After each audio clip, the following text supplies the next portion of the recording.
What's happening, everybody? Welcome in Bets and Ball Games Week 5 edition. We're recording at 1 o'clock Eastern on Wednesday. We are brought to you by FanDuel. What's happening, Jay? Not much, my friend. Hope you're doing well. I am. Let's get going with the good, bad, and the ugly. And I will start with Diego and the Doors. They scored 70 for the first time since 1918. 30 first downs, 635 total yards, and they put a beating on Georgia State 70-21. And Diego Pavia, 18 of 24, 245 yards, 1 touchdown, no interception. And he also had 86 rushing yards and 1 touchdown on 9 attempts. And guess who attempted 3 passes, completed 2 for 40 yards? Whit Muschamp. All right. Do you know the starting quarterback for Georgia State was? No. TJ Finley. Oh my God, man! Hey, that's the AARP Bowl. TJ Finley and Diego Pavia, man. Those guys are both like middle aged. I mean, Finley's played at LSU, Auburn, Western Kentucky. He was at Texas State. He was at Tulane for the spring semester and spring practice. Got in some trouble there, and now he's at Georgia State. He was decent. 22 of 35, 176, 2 tutties, and no picks. All right, what's your good? All right, I've got 2 goods. My first good is this awesome stat because you referenced it. This is Vandy topping 70 or more points since 1918. Do you know who they did it against in 1918? Slippery Rock. Tennessee. But Tennessee had done away with varsity football in 17 and 18 because so many of their roster was drafted to go to fight World War I. So they beat Tennessee's Student Army Training Corps 76-0.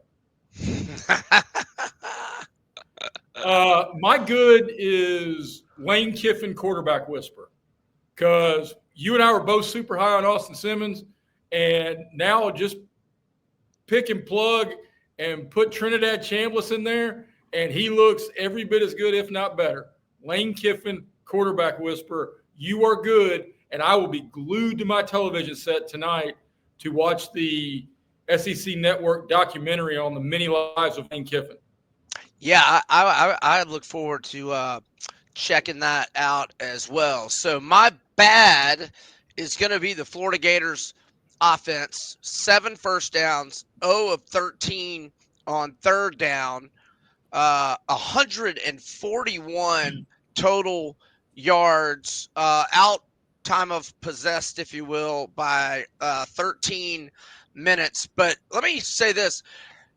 Have you ever witnessed a game where you were more shocked that a team had the ball down only 6 in the fourth quarter? I mean, I could not believe we had the ball down 6 in the fourth quarter. I felt like I had been whooped, beaten, smacked all night long, and we had the ball and a chance to win. I mean, I couldn't believe it. I've done a handful of these across the Southeastern 16 platform this week. And in one of our live shows, somebody put in the chat that Florida is wasting a college football playoff defense. I mean, it might be a little too early to say that, but so far it's been a hell of a defense for sure. No doubt. My bad, again, I've got multiple. My bad as in like J.J. Walker from Good Times, as bad as in bad. Michael Jackson's bad. Oklahoma's pass rush is bad, brother. They got a bunch of bad men up there. Now, bad as in not good is the attempts to protect Jackson Arnold and Jackson Arnold's inability to get the ball out of his hands and throw in time, you look, my ugly's coming, and we'll get more into it. Calls, home field, all the other things. I do not have the exact numbers. I don't even know if Phil Steele has the exact numbers. But I'm willing to bet teams that record 10 sacks in a football game are winning like 98% of the time. Mm-hmm. Yeah. And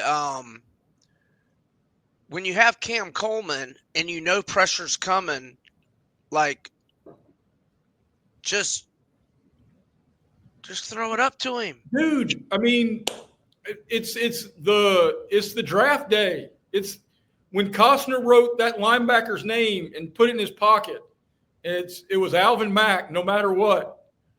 Hugh Freeze in the pregame, in the week leading up to it, you need to have written atop your laminated play sheet, when in doubt, Cam Coleman, no matter what. No matter what. I mean, hey, our plus 310 anytime touchdown for Cam Coleman cash. And I did retweet that and reminded the Twitter audience about that. Indeed. And I didn't have that option to bet on that, and we don't have it in Tennessee either. I was pleased, but also partially pissed. If that makes sense. You couldn't bet it? Yeah, right. Because I damn sure would have bet it, and I couldn't bet it. Doggone it. All right. Okay. My ugly is the just catastrophic mistakes Arkansas made to prevent them from securing victory. And they were basically all in the fourth quarter, 3 fourth quarter drives that all had, touchdown written all over them. I mean, okay, they go 7 plays and 53 yards. This is their opening drive of the fourth after Memphis had cut it to 31-26. And we, obviously have a ball game now. Well, they overcame a holding penalty and got out of a 1st and 20 jam. And they also converted on a 3rd and 8 from Memphis's 41. And they get down to the Memphis 22-yard line. They're in field goal range, and you can make it an 8-point game with a field goal. And on 3rd and 6, Taylon Green throws an interception to Kamari Wilson, who was a 5-star recruit to the University of Florida at one point, and he transferred to UCF after a couple of years of not playing up to that billing. And when I saw his name, I'm like, what? So anyway, then they get an interception on Missouri.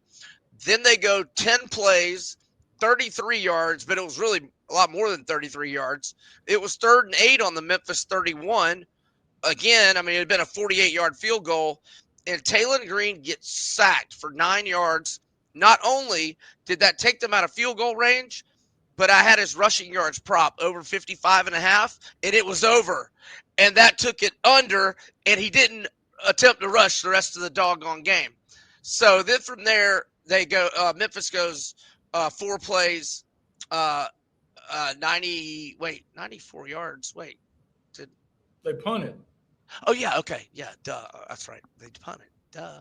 All right, and then after Memphis goes ahead 32-31, they go 9 plays, 68 yards. I mean, every play was like, just chunk plays, and then they get down, and basically they're milking the clock.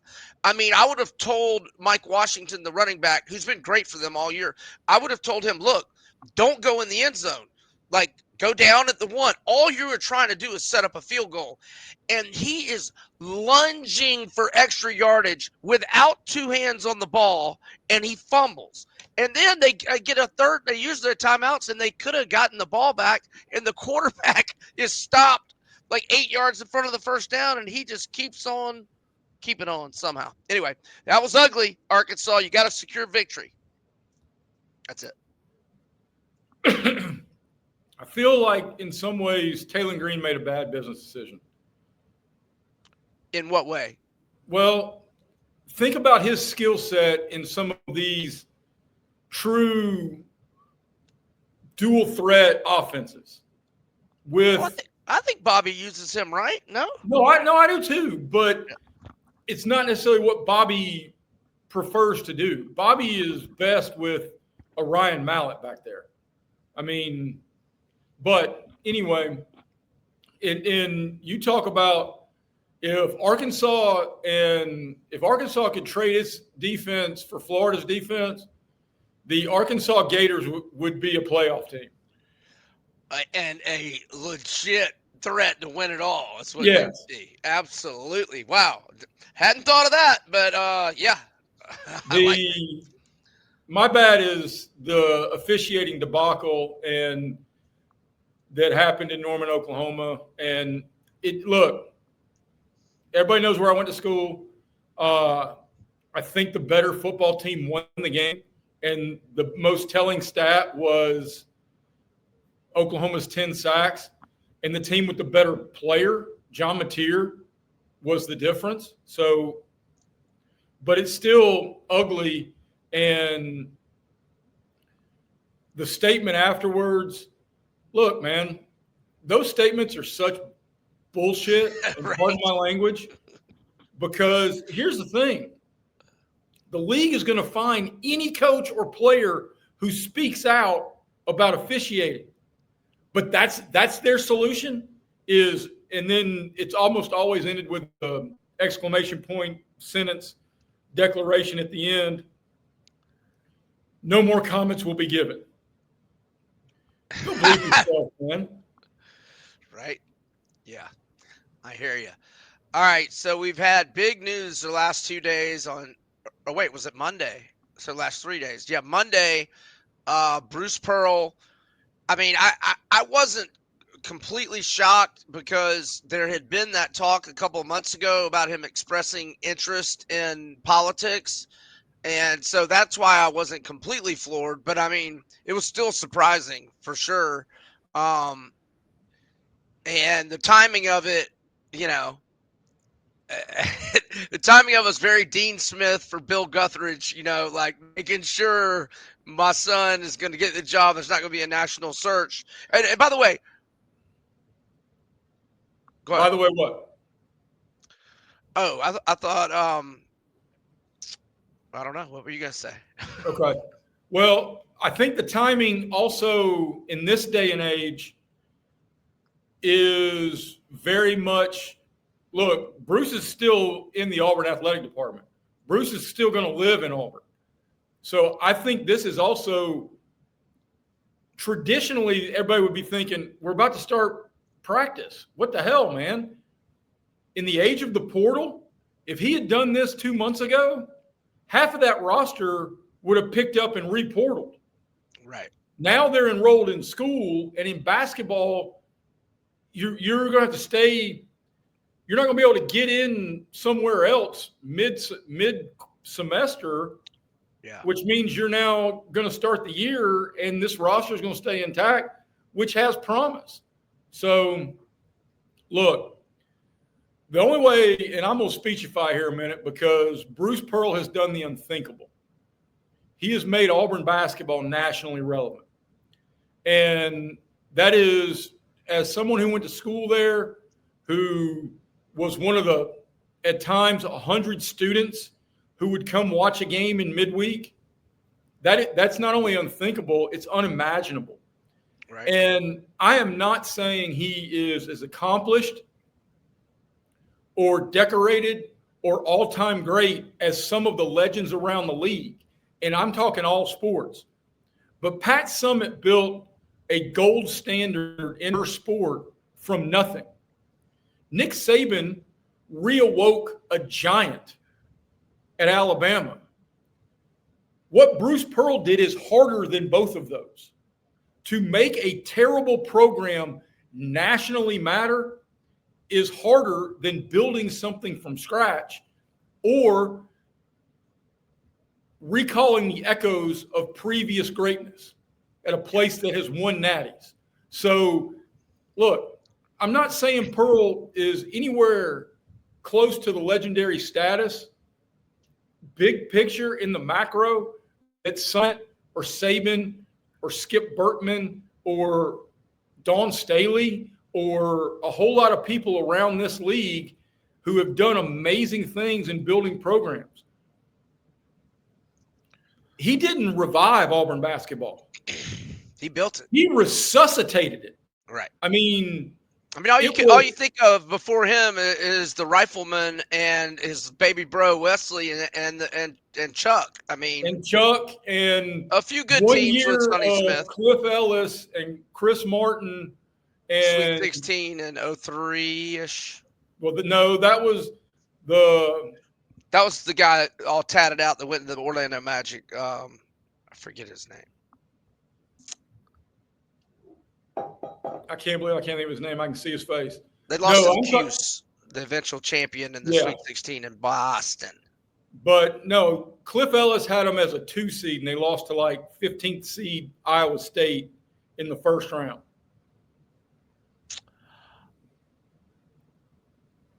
But beside all of that, it was a random blip, and Bruce Pearl has made it matter. Look, man, I pray as an Auburn graduate that Stephen Pearl is not Joey Meyer, right? Who completely derailed DePaul when DePaul was legit. Terry Cummings, Mark Aguirre. Oh yeah, yes indeed. Yes. But what he's done for Auburn basketball, look, and in a lot of ways, what he's done for the league, Brian. Yeah. When Bruce was hired in 2014, the SEC had 3 tournament invites. Yep. Yeah. I mean, there was some years where it was just Florida and Kentucky, really, and nobody really was that good. That year it was Florida, Kentucky, and Tennessee. Yeah. Were the only 3 invites. And it was since then, every athletic department has watched the excitement, the energy, the explosion, and everybody said, if this can happen at Auburn, then we've got to go find this can happen here. I mean, Bama had drifted to mediocrity and didn't really care, but once Auburn got going, they were like, "Oh my God, we have got to get going in hoops," and they got. Hey, and I know we got to get to our picks and our games, and we've still got a couple other things to get to. But look at the coaches around this league when he was hired in 2014. Anthony Grant was at Alabama. Mike Anderson was at Arkansas. Tony Barbie was at Auburn. Oh, your boy Billy Donovan was at Florida. Mark Fox was at Georgia. Calipari was at UK. Johnny Jones was at LSU. Oh, Andy Kennedy was at Ole Miss.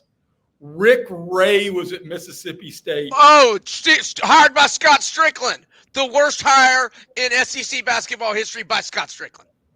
Frank Haith was at Mizzou. Frank Martin was at South Carolina. Conzo Martin was at Tennessee. Billy Kennedy was at A&M. And Kevin Stallings was at Vandy. Kevin Stallings is a pretty good coach. Not so much at Pitt, but. And I'll give you one random stat, and I'll be curious to see how – I know you're going to be able to name one. Bruce Pearl is only the 8th coach in the history of the league to take 2 SEC teams to the Final Four. Okay. CM Newton? No. Okay. Well, you start with the one that went back-to-back, dummy. Your boy. Donovan didn't take another SEC team to the tournament. No. You can do it at the same school. You can do it at the same school. Take a team back-to-back tourneys. No. To get to 2 Final Fours at an SEC school. Oh, okay. 2 Final Fours. Oh, okay. All right. Billy Donovan, Rick Pitino, Nolan Richardson, Adolph Rupp, Oh gosh, I'm trying to just think of the other schools. Oh darn it. Come on, Coach Cal. Oh, Calipari. Tubby. No. Oh, that's right. He never got back to Eddie Sutton. No. Joe B. Hall. Joe B. Hall is 6. Okay, and Dale Brown. Dale Brown is 7. Okay, and Bruce Pearl is 8. Oh, there you go. Okay, I got him. It took me a minute. All right. John Mateer news. What a bummer. But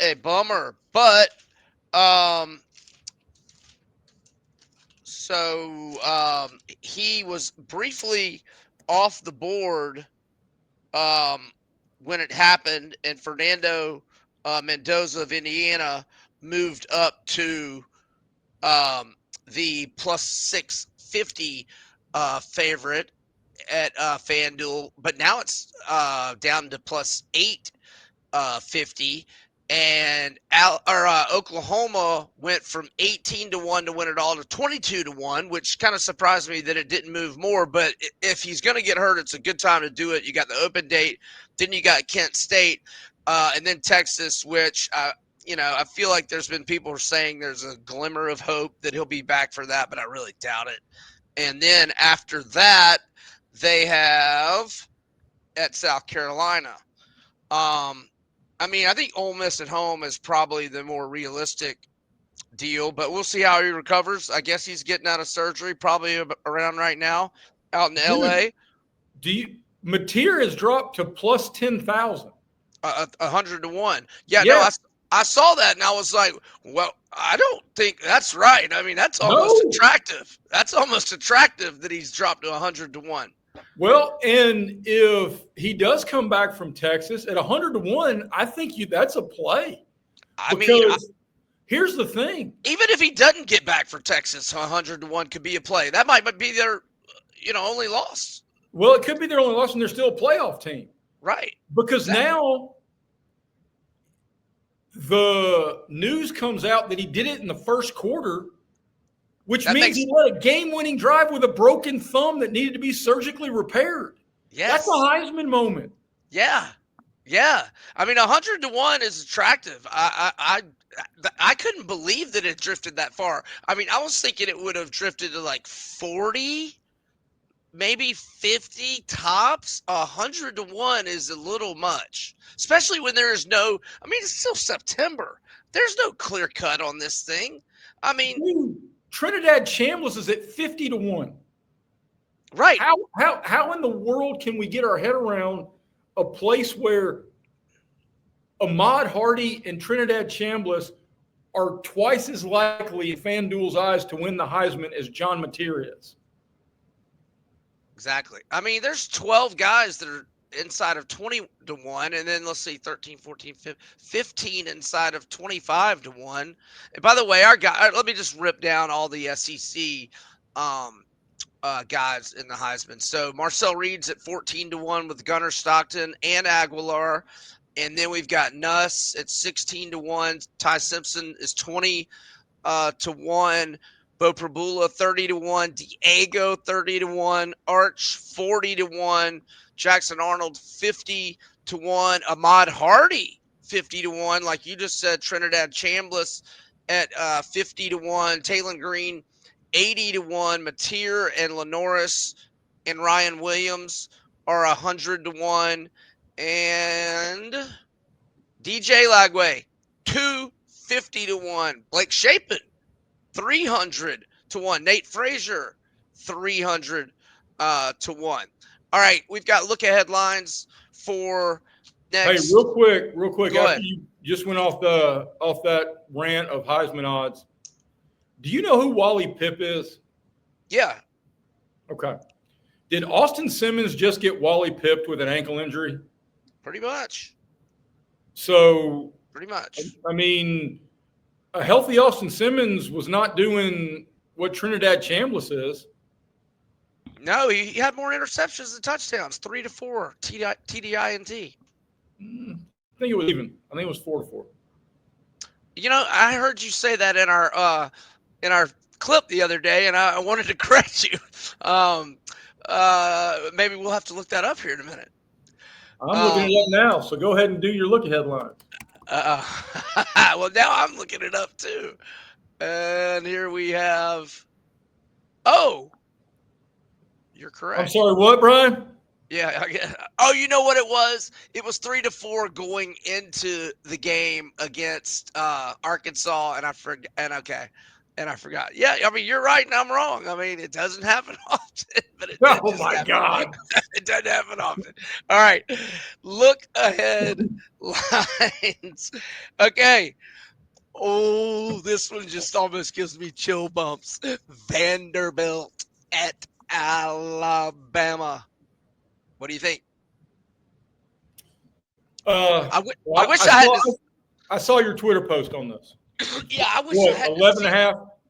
Yeah, I wish I hadn't have seen this line because I'm not sure what I would have made it. But I mean, it's an auto play. I mean, Diego is now. And don't you need to play it now? Because what happens if Bama gets drummed Saturday, which is in the realm of possibility? Yeah. On the road at night. I mean. Yeah. You'll get a 4-point swing if Bama gets drummed. Yeah. I can't imagine it going less than 7, but and let's hope not. Oh, that's another reason to root for Alabama this week. Line value for next week.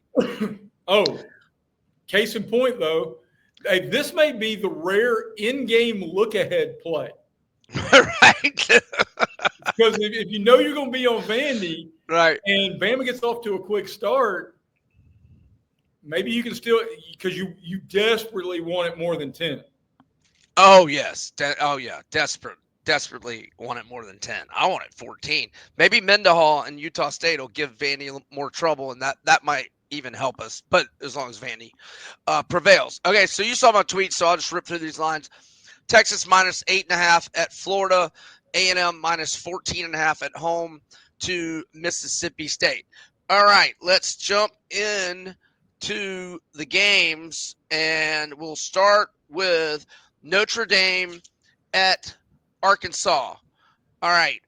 Notre Dame 1-2, both straight up and against the spread.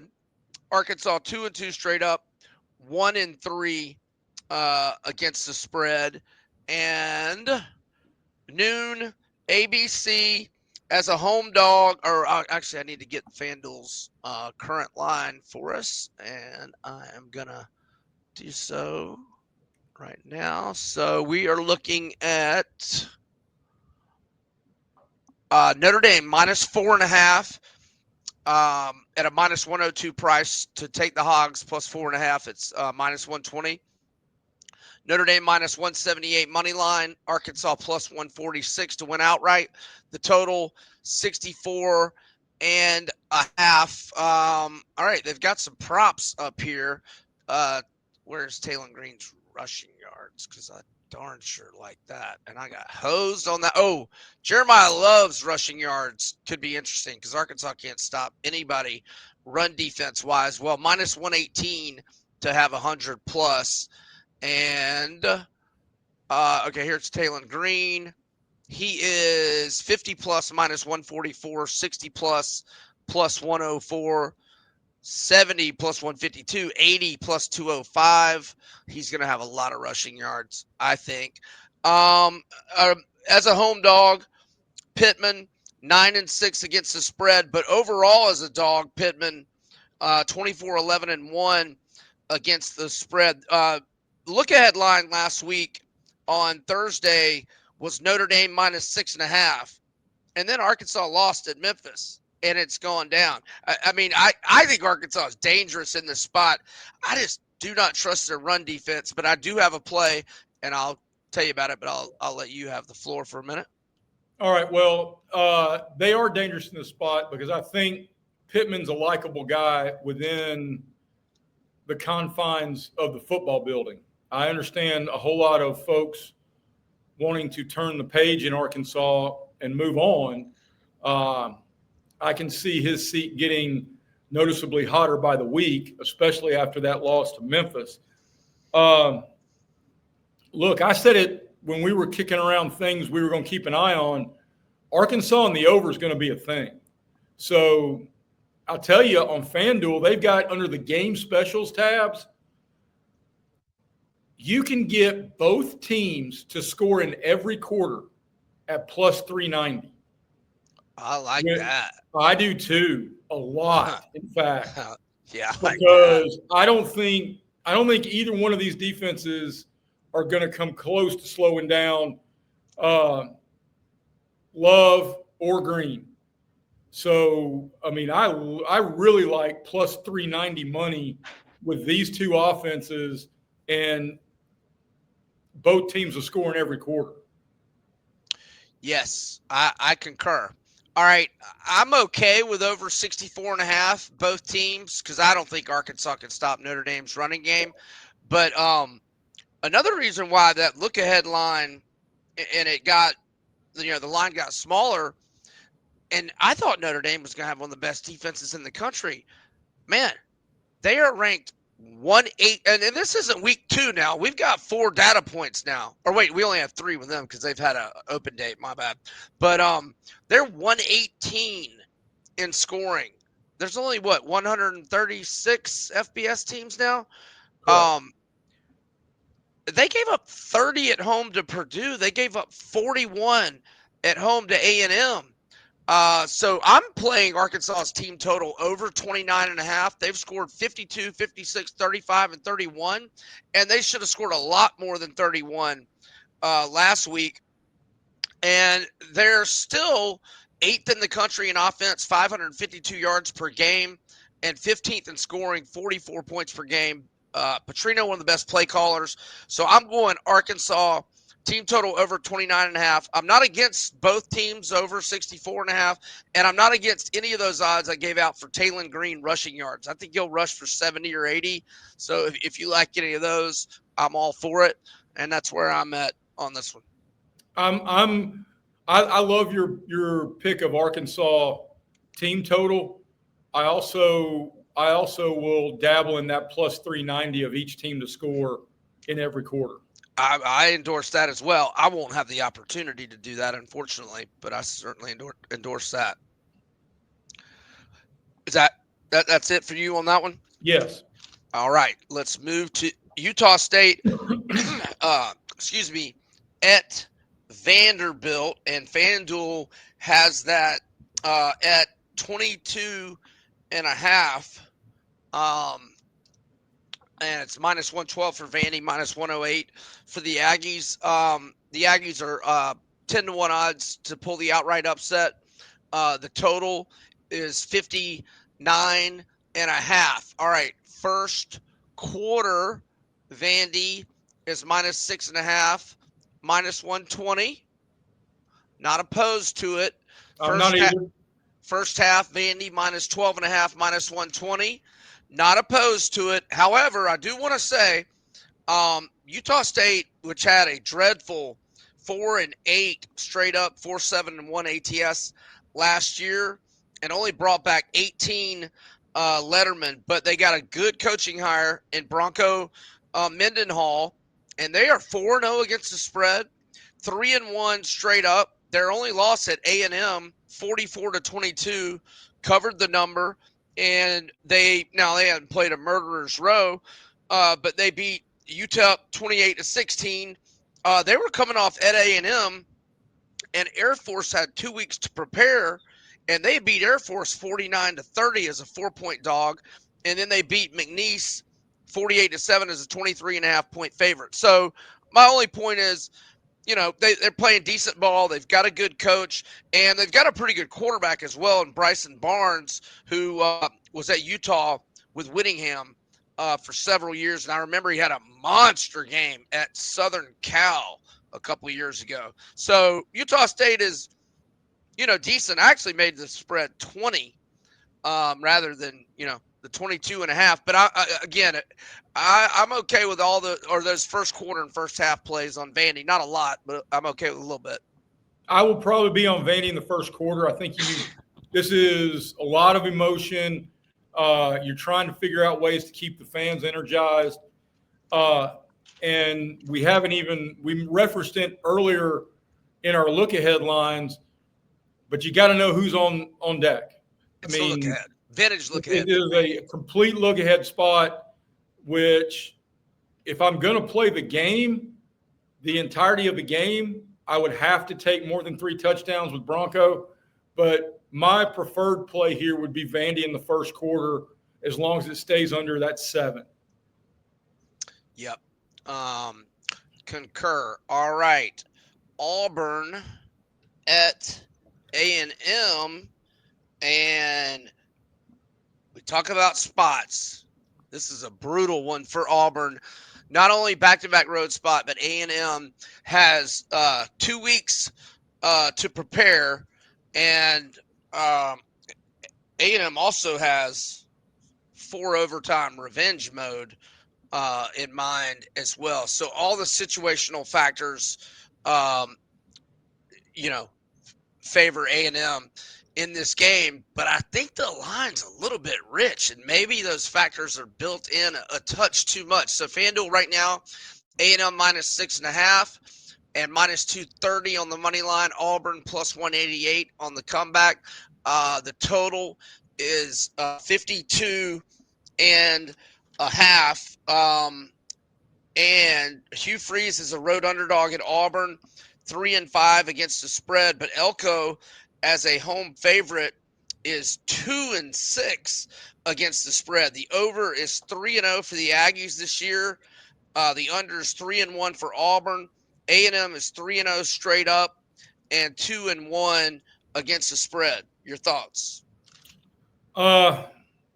This I've got a few betting axioms that I try to live by. When lines look too good to be true, they almost always are, because under a touchdown screams A&M to me because of the spot and the scheduling and the things you mentioned to start the breakdown of Auburn at Texas A&M. But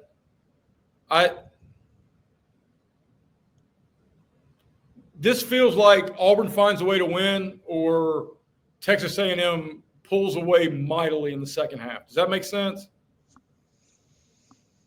Maybe. But If it works out.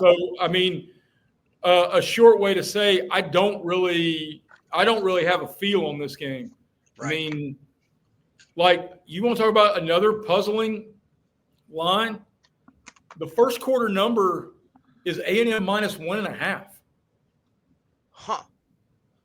Well, yeah, I mean, look, man, Carson Beck did a hell of a job Brock Bowers' senior year of doing this, and that was force-feeding Brock Bowers. And Kyle Trask did a great job of force-feeding Kyle Pitts. Jackson Arnold's got to do better. I don't know. So in NFL box scores, you see the targets. I don't know how many targets. We don't get that in college box scores. I don't know how many targets Coleman had. There's no excuse for him not to get 15 targets a game. None. 0. I don't care. I don't care. 15 I don't targets. Care if he's double covered.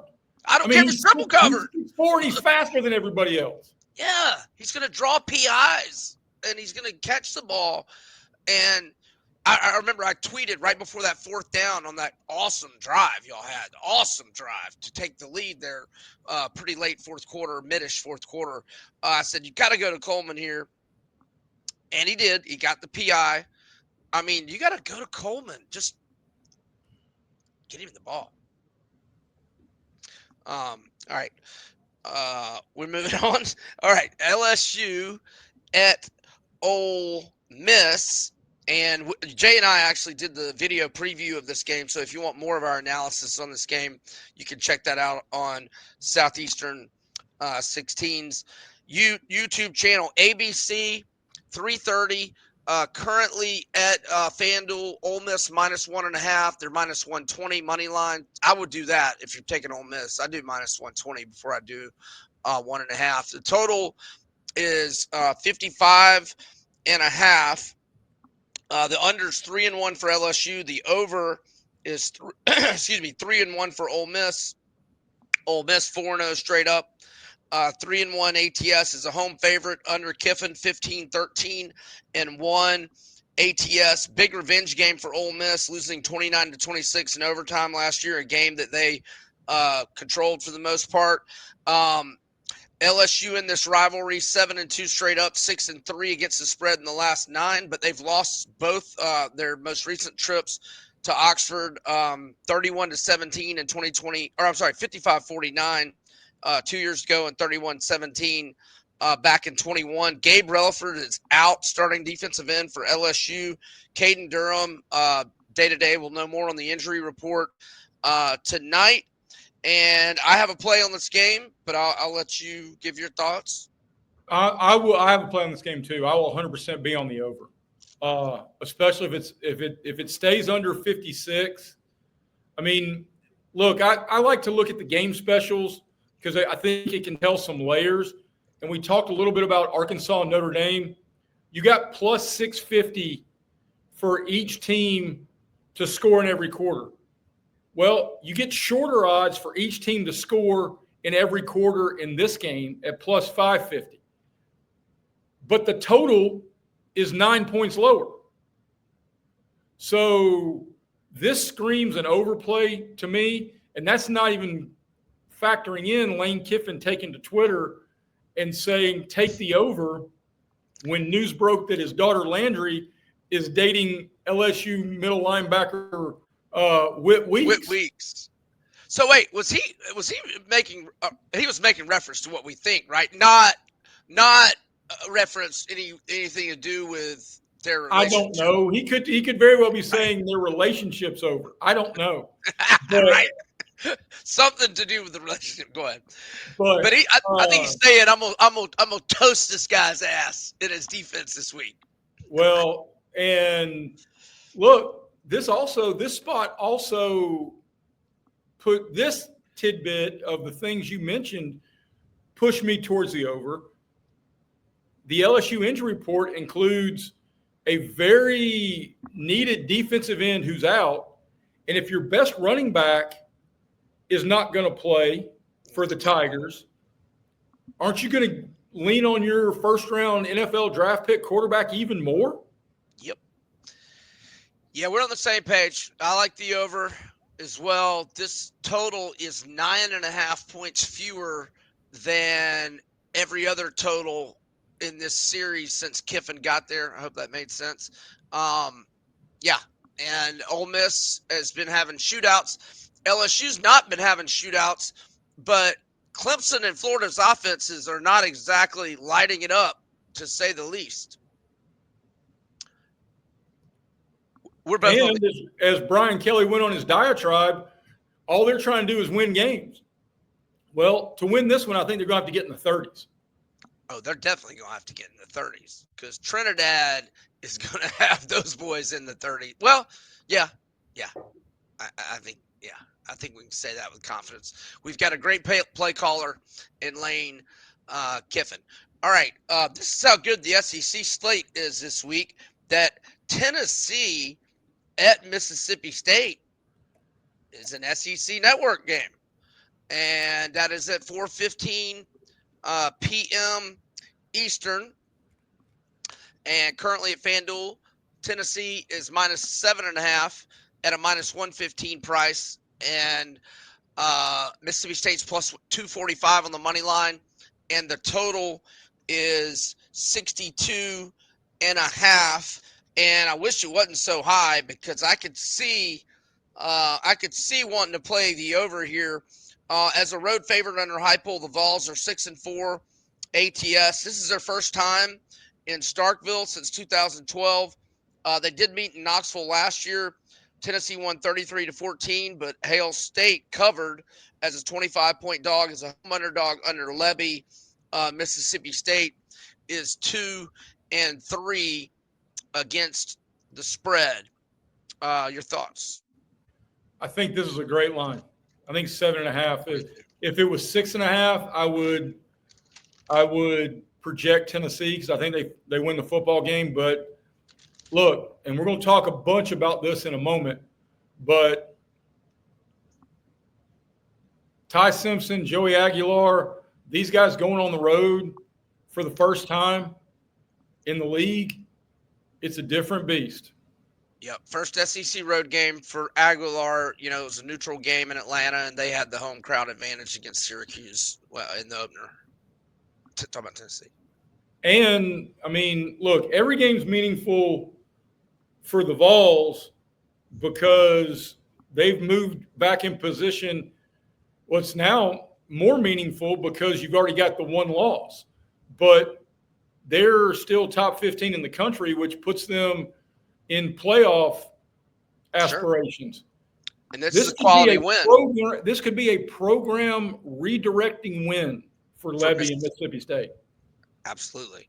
Yeah. Because if Mississippi State gets this one, they would be, well, they'd be 5-0, and they would be going at A&M. But now for Mississippi State, the game at Florida looks winnable. Might even be dealing with an interim coach at that point. Game at Arkansas maybe is, well, Mississippi State's got a long road to. Well, they got a lot of stuff. I mean, this league's a beast. Mississippi State wins this one, Brian, and I don't know who. They're on the short list of having the best resume through week 5 of anybody in the country.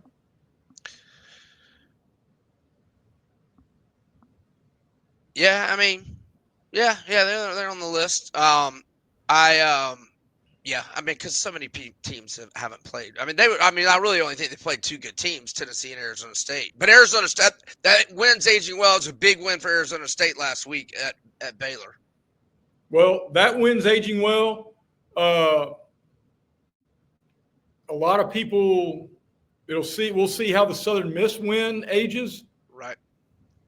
And, I mean. Yeah, no, but I mean, look, they're the story. I mean, there's a lot of good storylines, but if they win this game, they're one of the top stories in the country for sure. No doubt about it. Going to Southern Miss's page to see how them boys have been doing. Well, they lost 30-20 at La Tech last week, but they beat App State and Jackson State by double digits. So we'll see how they fare the rest of the way. So I'm on the sidelines for this one now. Now I will say if we get some stops or some time-consuming drives that end in field goals early, and that live total, gets down to the mid or low 50s, I would think about an over. I mean, let's remember Tennessee's, 2 starting corners are still out. Well, Gibson's out for the year, and the other guy, you may know more about. We got a timeline on McCoy yet? No, I hadn't heard anything.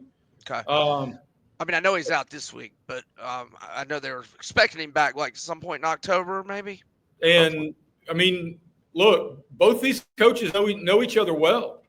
Levy was the OC at UCF for Heupel.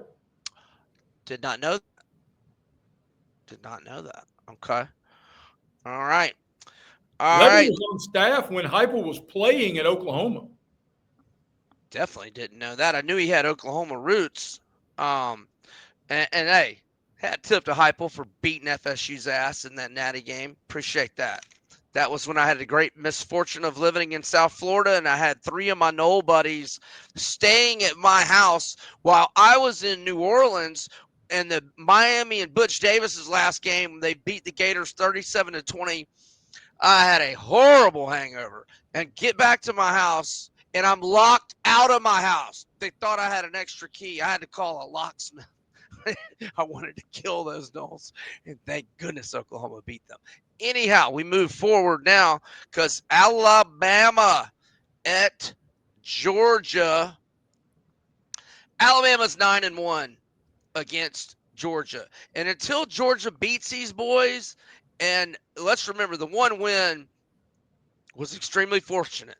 If Jamison Williams does not tear his knee up, and if Mechie hadn't have torn his knee up the week or a month before in Atlanta when they beat their ass badly, I don't know that Georgia wins that game. In fact, I'm going to say that they don't win that game. It would be 10 in a row.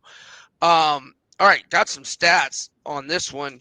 Now, I don't know if it's really fair to use this stat on Kirby because they haven't been a home favorite by 3 points or less many times, but he is 19-34-1 against the spread is a home favorite. But whether that really applies with such a small number, that's I understand if you don't think that number applies. The over's 3-0 for Bama. First road dog spot for DeBoer, Bama. But in 6 road games, they are 2-4, both straight up and against the spread under DeBoer. Totals have been a wash for Georgia. 1-1-1. FanDuel currently has Georgia -2.5, -124, and -152 on the money line. Alabama +126. The total's 52.5.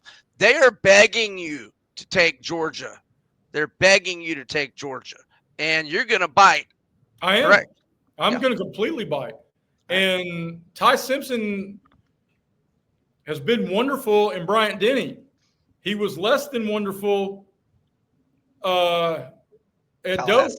Yeah. So, AKA this the toilet environment's bowl. going to be a hell of a lot more ferocious in Sanford Stadium than what he saw in Doak. I think Georgia wins this by multiple scores.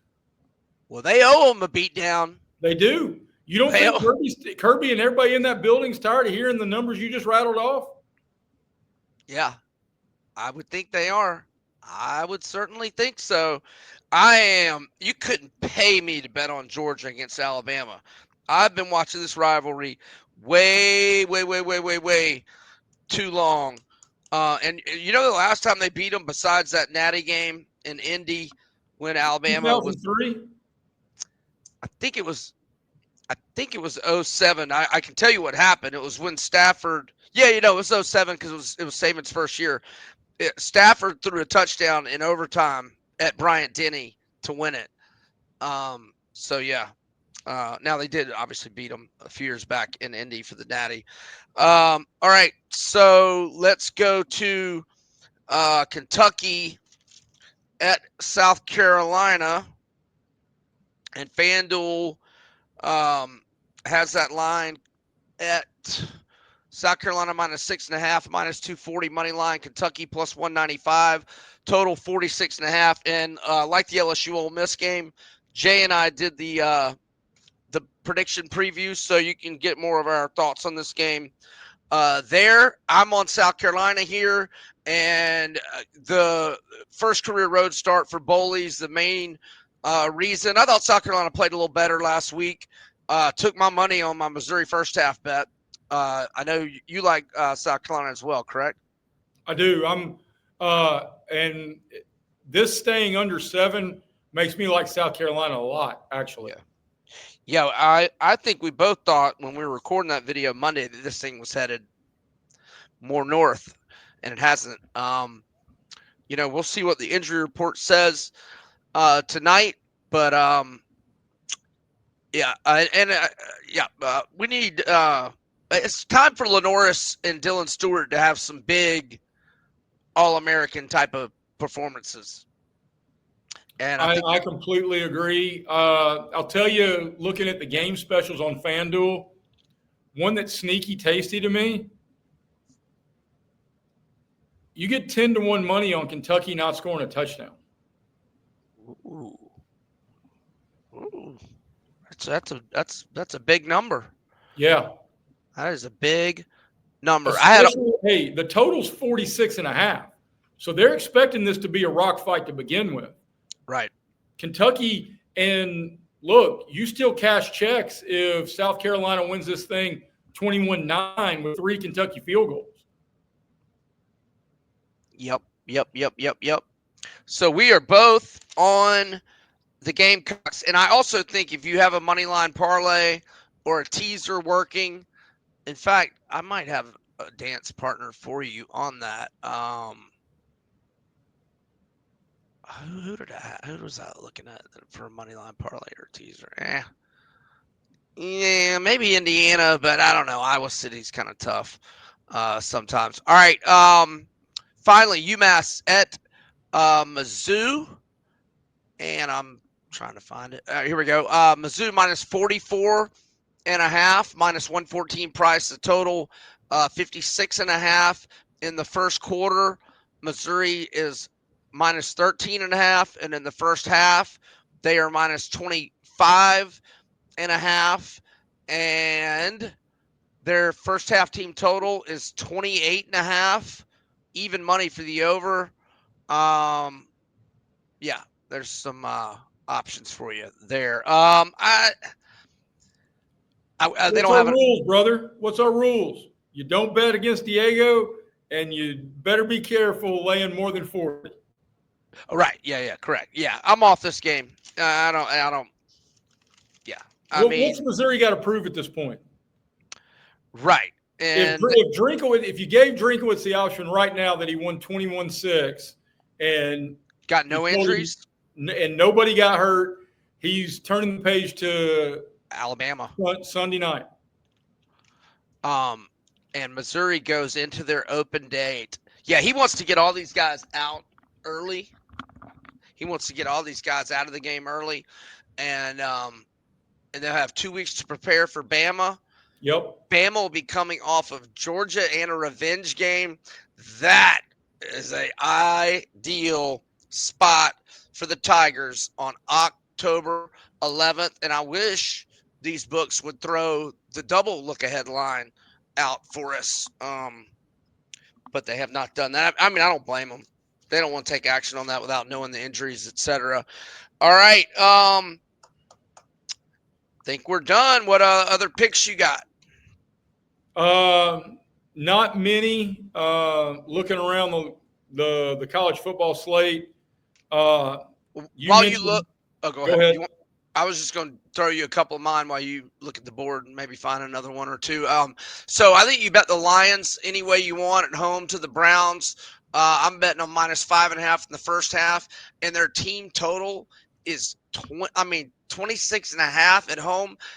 Detroit's last 5 home games, they scored 52, 31, 31, 42, and 34. Against the Bears Thanksgiving Day, they were held to 23, but they were in the red zone 5-6 times and they just didn't have a good day. But the 3 home games before that, 52, 52 again, and 42. Nobody stops the Lions offense at home. I know the Browns have a good defense, but their only road game this year, they gave up 41. So love the Lions team total over. I like them minus 5.5. I don't know Jaden Daniels and Terry McLaurin's situation yet, but even if Daniels can't go, Mariota's good in this Commanders offense. His skill set is perfect for Kingsbury's offense. And obviously, I'm on Jalen Hurts anytime touchdown until he's not healthy. Just keep playing it. It's 6 games in a row now. And I like the Rams minus 3 at home to Indy. I will be on the Chargers as long as they are still laying less than 7. Look, I know the historical numbers about West Coast teams coming East Coast for the early window games, but I also know that Jim Harbaugh owns rookie quarterbacks, owns them.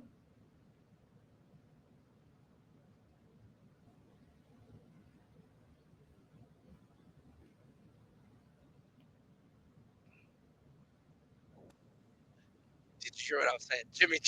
Jimmy Johnson and Jim Harbaugh are 2 guys that can coach in any league. They can do what? They can coach in any league. Yes, at any time.